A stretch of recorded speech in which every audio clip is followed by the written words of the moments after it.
Um, Congrats to Mark having his team ready to play. The one thing about playing against his teams, even when he was as Stephen F. Austin, they always came prepared to play. And their 1, 2, and 3 players were better than our 1, 2, and 3 players tonight.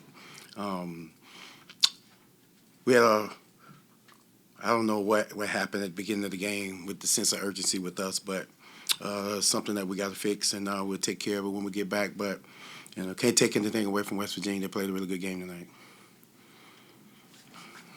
Do you have any questions for Coach? Coach, you say didn't really know what had happened in the first quarter, but it seemed like they were kind of imposing their will. How difficult is it to, I guess, not have your girls hanging their heads and try to stay with it when you don't score for the first 10 minutes? Yeah, the thing about it, they're number 1 in the country at forcing turnovers. We're like number 3. So we both force 24, 25 turnovers a game. So we know what that feels like doing it to other people.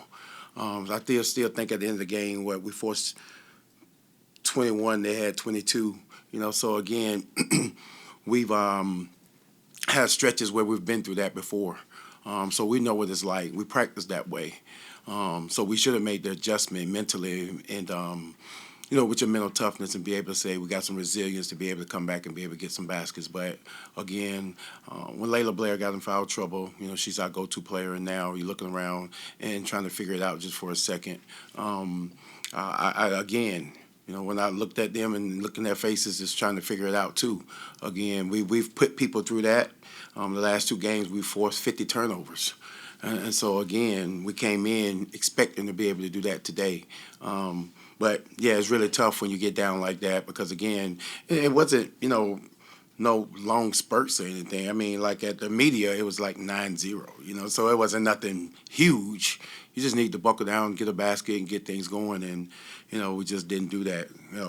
It's not like it was 25-0 at the first quarter. It was just 16, 17, something like that. We've come back from that before. So I'm waiting for them to kick that in, and unfortunately it didn't happen for us.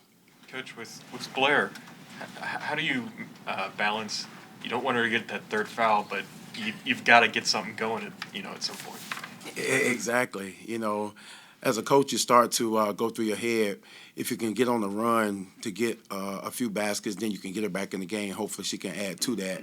You don't want her to come in with the fouls and still trying to be able to force the issue because, again, and Martin were really smart. They went at her on post-ups. They went at her on ISO plays, and we tried to bring some people to help, and it opens up the door for another pass or another skip and another shot where if they didn't make the shot, they had an offensive rebound advantage because we had 2 to the ball trying to help her out. So it's tough. It's tough to try to play them with fouls like that. Sometimes you can trust them, sometimes you can't. You mentioned you've played against Mark's teams before. Is there something different that he's able to do now that he's here with maybe a little bit better athletes than what he had at Stephen F. Austin, especially defensively? That's all it is. It's the Jimmys and the Joes. That's the thing about the Big 12. The number 1 advice I got coming into the league from the American, and I talked to some men's coaches in the Big 12 when we were up in New York. And the first thing they said was, it's about the Jimmys and the Joes each and every night, and it's going to be unwavering. So you got to be able to come and play your A game every night, or you're going to turn around and have nights like this.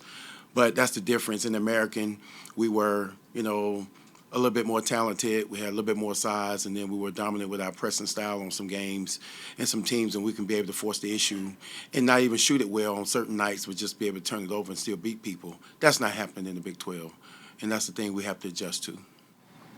You said nights like this, obviously offense goes cold, can't really score the ball. How do you prepare for that to keep that from happening the next game and not carrying over night after night? Yeah, it's happening to us on the road. So at home, we're playing well, scoring over 70 points a game, winning. We just lost the 1 to Texas Tech, but, it's just on the road. So we got to figure that out, what it is on the road, why we're having slow starts on the road to be able to get it going. So I don't know if it's sleeping too much. I don't know if it's early shoot around. I don't know if it's, the meal, but I got to evaluate and look at it all. We had good practices before we came here, so again, really intense and, anticipated everything and just didn't make shots like we needed to. But again, that's on me to be able to figure that out, but it's happening on the road every time. Coach, you guys forced 21 turnovers. I'm sure you can draw that up as maybe a moral win, but were you surprised you guys couldn't, maybe turn more of those turnovers into points? Very surprised, very surprised. It's the one thing I talked about in the locker room. We had opportunities after those turnovers to be able to get some layups and get some kick-out threes and things like that, and we didn't share the ball enough and we didn't attack the rim hard enough. I think we were expecting calls that we didn't get. So, again, some of those things we should have had opportunity to turn into points. Any more questions?